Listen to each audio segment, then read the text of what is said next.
वर्जित प्रेम रेवा अपनी उम्र के 50वें पड़ाव पर थी, लेकिन उसकी खूबसूरती और गरिमा अब भी वैसी ही थी जैसी जवानी के दिनों में हुआ करती थी। उसके व्यक्तित्व में एक अजीब सा आकर्षण था जो किसी को भी उसकी ओर खींच सकता था। उसका जीवन अपने परिवार के लिए समर्पित था। पति के असमय मृत्यु के बाद उसने अकेले ही अपनी बेटी निशा को पाला पोसा था।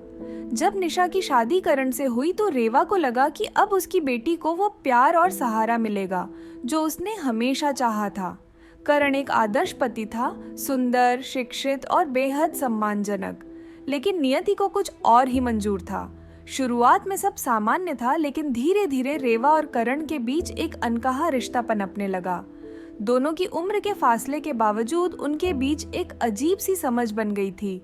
करण को रेवा की गहरी आंखों में एक अजीब सा सुकून मिलता और रेवा को करण के शब्दों में वो अपनापन महसूस होता जो उसे सालों से नहीं मिला था। वर्जना की सीमाएं एक रात जब निशा अपने मायके गई थी, घर में बस करण और रेवा थे। बारिश तेज हो रही थी, बिजली की कड़क के साथ दिलों में छुपे जज्बात भी गरजने लगे थे।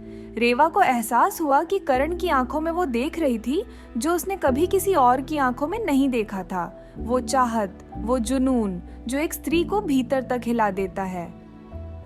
माँ जी, करण ने धीमी आवाज में कहा, लेकिन उसके शब्दों में एक अलग कंपन था। करण।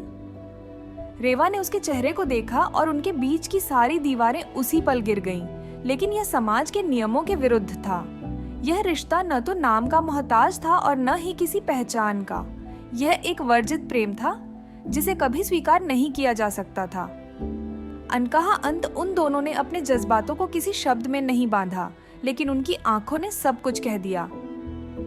अगली सुबह रेवा ने खुद को करण से दूर कर लिया। लेकिन क्या सच में दूर कर लिया? कुछ रिश्ते नाम के मोहताज नहीं होते। कुछ कहानियां अधूरी रहकर भी पूरी होती हैं।